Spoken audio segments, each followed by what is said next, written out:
সাহেবগঞ্জের এক মধ্যবিত্ত পরিবারের ছেলে শ্রীমান সাহা। বাবা মা আর আদরের বোন তৃষাকে নিয়েই তার পরিবার। তার জীবনের ভালোবাসা বলতে ড্রয়িং করা। ড্রয়িং নিয়ে পড়াশুনো করেছে শ্রীমান, কিন্তু কলেজে গিয়ে শোনে ড্রয়িংয়ের প্রজেক্টের কাজে তাকে অনন্তপুর যেতে হবে। মা, ও মা, শুনছো? কি বলছিস বাবা? মা, ড্রয়িংয়ের প্রজেক্টের কাজে আমাকে একবার অনন্তপুর যেতে হবে। তাই? কবে রে? এই 2-1 দিনের মধ্যেই। অনন্তপুরে তোর এক কাকার বাড়ি আছে, তুই বরং ওইখানেই থেকে যাস। দাঁড়া দাঁড়া, তোর বাবাকে একবার বলি।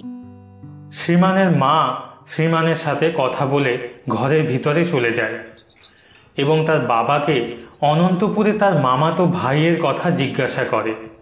হ্যাঁ গো, অনন্তপুরে শুভদের বাড়ি ছিল না? হ্যাঁ, কিন্তু কেন? তোমার ছেলের প্রজেক্টের কাজের জন্য অনন্তপুর যেতে হবে, তাহলে শ্রীমান ওইখানেই থাকতো। ও আচ্ছা, ঠিক আছে, আমি সুবোধকে ফোন করে কথা বলে নিচ্ছি। শ্রীমানের বাবা তার মায়ের কথা শুনে সুবোধের ফোন নম্বরে ফোন করে। ওপাশ থেকে ফোন ধরে এক মহিলা। হ্যালো, কে? হ্যালো, আমি রতনদা বলছিলাম। সুবোধ বাড়িতে আছে? না দাদা, তোমাদের কারোর সাথে যোগাযোগ করতে পারিনি। সুবোধ 6 মাস আগে মারা গেছে। সে কি, মারা গেছে? কি করে হলো এমন? অনেক কথা দাদা। বলুন দাদা, কিছু দরকার? ফোন করলেন? আসলে আমার ছেলে শ্রীমান প্রজেক্টের কাজের জন্য অনন্তপুরে যাবে, তাই ভাবলাম যদি তোমাদের বাড়িতে থাকতো। এ তো ভালো কথা, আসুক। শ্রীমানের বাবা তাকে সুবোধ কাকার বাড়ির ঠিকানা দিয়ে দেয় এবং বলে যাতে সে সাবধানে বাড়ি যায়। দাদা, এই দাদা, এবারে তাহলে তুই ভাইফোঁটায় থাকবি না? না রে পাগলি, এবার তো কাজে যেতে হবে, সামনের বছর ডাবল মজা হবে। শ্রীমান রওনা দিল অনন্তপুরের উদ্দেশ্যে। বাস থেকে নেমে পৌঁছাতে বেশ সন্ধে হয়ে গিয়েছিল। শ্রীমানের কাঁধে ছিল একটি ব্যাগ। সন্ধ্যা হয়ে যাওয়ায় রাস্তা বেশ ফাঁকা ফাঁকা লাগছিল। তার মধ্যে আজ ছিল কালী পুজো অমাবস্যার রাত। তবে এই গ্রামে কালী পুজোর তেমন কোনো রমরমা চোখে পড়ল না। বেশ কিছুটা এগিয়ে যাওয়ার পর শ্রীমানের চোখে পড়ল একজন বছর 40-এর লোক আসছে। শ্রীমান তাকে ডেকে জিজ্ঞাসা করল, আচ্ছা দাদা, শুনছেন? আমাকে কিছু বলছেন দাদা? হ্যাঁ, আসলে আমি এই গ্রামে নতুন, প্রজেক্টের কাজে এসেছি। আমার এক আত্মীয়ের বাড়ি এই গ্রামে, একটু ঠিকানাটা বলবেন? ও আচ্ছা, কে আপনার আত্মীয়? আমি সুবোধ রায়ের বাড়ি যাব, উনি আমার কাকা হন। কি, সুবোধ রায়ের বাড়ি? কিন্তু পরশু তো ভাইফোঁটা, আপনি ওখানে একদম যাবেন না দাদা। কেন, ভাইফোঁটায় কি আছে? ভদ্রলোক হঠাৎ সামনের দিকে তাকিয়ে কিছু যেন একটা দেখে শিউরে ওঠে এবং বলে, না, আমি আজ আছি, আমার অনেক কাজ পড়ে আছে, আমি আছি। ভদ্রলোকের হঠাৎ এমন উত্তর না দিয়ে চলে যাওয়া বেশ ভাবিয়ে তুলল শ্রীমানকে। এবার কি করব, ভদ্রলোক তো চলে গেলেন। সুবোধ কাকার বাড়ির পথ তো বুঝতেই পারছি না কোন দিকে। এই কথা ভাবতে ভাবতে শ্রীমান নিজের মনে সামনের পথ ধরে হাঁটতে থাকে। হঠাৎ একটি হাসির আওয়াজ পায় শ্রীমান। একটি মহিলা কণ্ঠ আর একটি পুরুষ কণ্ঠ। এই হাসির শব্দটা কোথা থেকে আসছে? মনে হচ্ছে ওই সামনের মাঠটি থেকে। শ্রীমান সেই হাসির আওয়াজ অনুসরণ করে মাঠের দিকে এগিয়ে যায়। মাঠে গিয়ে পৌঁছাতেই দেখে একটি বেঞ্চে একটি বছর 18-র মেয়ে বসে। তার পাশে একজন বছর 20-র ছেলে বসে আছে। মেয়েটির হাতে একটা চকলেট আর ছেলেটির হাতে একটি ছাতা। এই যে তোমরা দুজন এই রাতে এখানে বসে কি করছো? পরশু ভাইফোঁটা তো, তাই আমি আর দাদা জিনিস দেওয়া নেওয়া করছিলাম। ও, তাই এখানে মাঠের মধ্যে বসে কেন? বাড়ি কোথায় তোমাদের? আমাদের বাড়ি অনেক দূরে, আমরা এখানে বেড়াতে এসেছিলাম, এই তো চলে যাব আমরা এবার। আচ্ছা, আমাকে একটা কথা বলো তো, তোমাদের এই গ্রামে ভাইফোঁটা নিয়ে কি কিছু হয়েছে?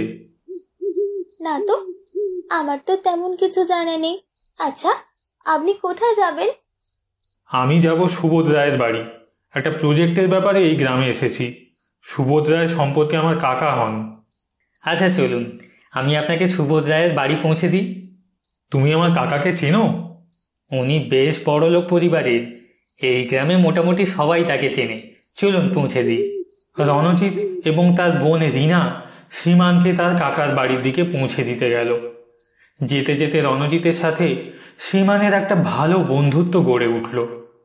শ্রীমান রণজিৎকে প্রশ্ন করল, আচ্ছা, তোমার বাড়ি কোথায় সেটা তো বললে না? আমাদের বাড়ি শেরপুরে। আমার বাড়িতে আমি, মা, বাবা আর বোন থাকতাম। থাকতাম মানে? ও কিছু না, চলুন আপনাকে বাড়ি পৌঁছে দিই, দেরি হয়ে যাচ্ছে। রাত ঠিক 8টা। শ্রীমান তার সুবোধ কাকার বাড়ির সামনে এসে পৌঁছালো। এই নিন, আপনার কাকার বাড়ি এসে গেছে, আমরা তাহলে আসি। কেন, তোমরা দুজনেও আসো আমার কাকার বাড়ি? না না, তার দরকার নেই, আপনি যান। আমি আর রিনা বরং বাড়ি চলে যাই, অনেকটা রাত হলো তো। সাবধানে থাকবেন আপনি। রণজিৎ এবং রিনা চলে যাওয়ার পর শ্রীমান তার কাকার বাড়ির দরজায় কড়া নাড়ে। হঠাৎ একটি নারী কণ্ঠ ভেসে আসে ওপাশ থেকে। হ্যাঁ, যাই। দরজা খুলতেই শ্রীমান দেখে একটা হালকা শাড়ি পরা ভদ্র মহিলা দরজাটা খুললেন। আপনি নিশ্চয়ই সুদীপা কাকিমা?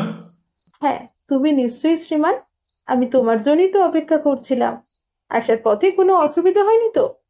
না না কাকিমা, ঠিকভাবেই পৌঁছে গেছি। বেশ কিছু সময় পর সুদীপা কাকিমা শ্রীমানকে রাতে খেতে আসার জন্য ডাক পাঠায়।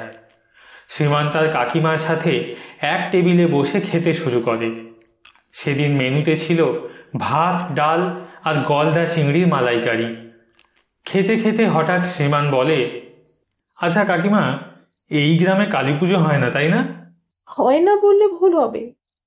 বেশ কিছু এগিয়ে একটা পাড়া আছে, সেখানেই হয়। আচ্ছা, আমি কিন্তু এখানে 4 দিন থাকবো। কিছু কাজ আছে প্রজেক্টের, এই গ্রামের কিছু আঁকা আছে, সেগুলোর জন্য থাকতে হবে। কিন্তু এটা কি করে সম্ভব? তুই ভাইফোঁটা আমাদের বাড়িতে থাকিস না। কেন কাকিমা? এটা অভিশাপ আছে, তুই কালকেই চলে যাস। কাকিমার মুখে এই কথাগুলো শ্রীমানকে বেশ ভাবিয়ে তোলে। সে ঠিক করে আসল সত্যটা না জেনে সে এখান থেকে যাবে না। যথারীতি সে তার ঘরের দরজা বন্ধ করে মন দিয়ে একটি ড্রয়িং করছিল। হঠাৎ তার মনে হলো কেউ দরজায় ধাক্কা দিচ্ছে। কে এই সময় দরজা ধাক্কা দিচ্ছে? কাকিমা নয় তো? দরজা খুলে শ্রীমান দেখে সামনে কেউ নেই, অন্ধকার ঘুটঘুটে। শ্রীমান দরজা বন্ধ করে দেয়। তারপর হঠাৎ একটা কথা বলার আওয়াজ শুনতে পায়। একটি মেয়ে যেন ভাইয়ের কপালে দিলাম ফোঁটা এই গান করছে গুনগুন করে। এত রাতে কি এইসব আওয়াজ করছে? এই বাড়িতে কাকিমা ছাড়া আর কি কেউ আছে? শ্রীমানের মনে এক ভয়ের সঞ্চার হতে থাকে, ঘামতে থাকে সে। একটা সময় তার মনে হয় সেই আওয়াজের উৎসটাকে বের করতেই হবে। এই ভেবে শ্রীমান দরজা খুলে বেরিয়ে যায়, ব্যালকনির উপর দিয়ে হাঁটতে থাকে। চারিদিকে অন্ধকারে আচ্ছন্ন। একটা সময় শ্রীমান লক্ষ্য করে যে আওয়াজটা পাশের একটা বন্ধ ঘর থেকে আসছে। এই বাড়িতে এসে অবধি এই ঘরটা তো একদম লক্ষ্য করিনি। এই ঘর তো পুরো বন্ধ, তাহলে আওয়াজটা কোথা থেকে আসছে? আওয়াজ অনুসরণ করে শ্রীমান সেই ঘরের দরজা খুলে ভিতরে প্রবেশ করে। ঘরের ভিতরে প্রবেশ করতেই দেখে ঘরটা অনেকদিন খোলা হয়নি, ধুলোয় আচ্ছন্ন। ক্রমে ওই আওয়াজটা আরো জোরে হতে শুরু করলো এবং সে দেখে পিছন দিক ফিরে একটি ছেলে আর একটি মেয়ে দাঁড়িয়ে আছে। তোমরা কে? ছেলে মেয়ে দুটি শ্রীমানের দিকে ফিরতেই শ্রীমানের সারা শরীর কেঁপে ওঠে। শ্রীমান দেখে যে এই ছেলে এবং মেয়েটির সাথে রাস্তায় দেখা হয়েছিল, অর্থাৎ রণজিৎ এবং রিনা, আর তাদের মুখগুলো বিভৎস পোড়া। তারা শ্রীমানের দিকে করুণ নয়নে চেয়ে আছে। এ কি তোমরা এখানে কি করছো? আর আর তোমাদের মুখ এভাবে পুড়লো কি করে? আমাদের এই অবস্থা দেখে তুমি ভয় পেও না, আমরা তোমার কোনো ক্ষতি করব না। আমাদের বড় বিপদ। কি কি হয়েছে তোমাদের সাথে? আমাদের এই অবস্থা কি করে হলো সেটা জানতে হলে পাশের ওই আলমারিটা খুলে দেখো। রণজিতের কথা মতো ধুলোয় ভরা আলমারিটা খোলে শ্রীমান, এবং সে দেখে সেখানে দুটো কঙ্কাল রাখা আছে। এগুলো কি? এগুলো কার কঙ্কাল? আজ থেকে 5 বছর আগে আমি আর আমার বোন রিনা এই বাড়িতে ভাই ফোটার আগের দিন আসি। তুমি যাকে এত ভালো মানুষ ভাবছ সে ভালো মানুষ নয়।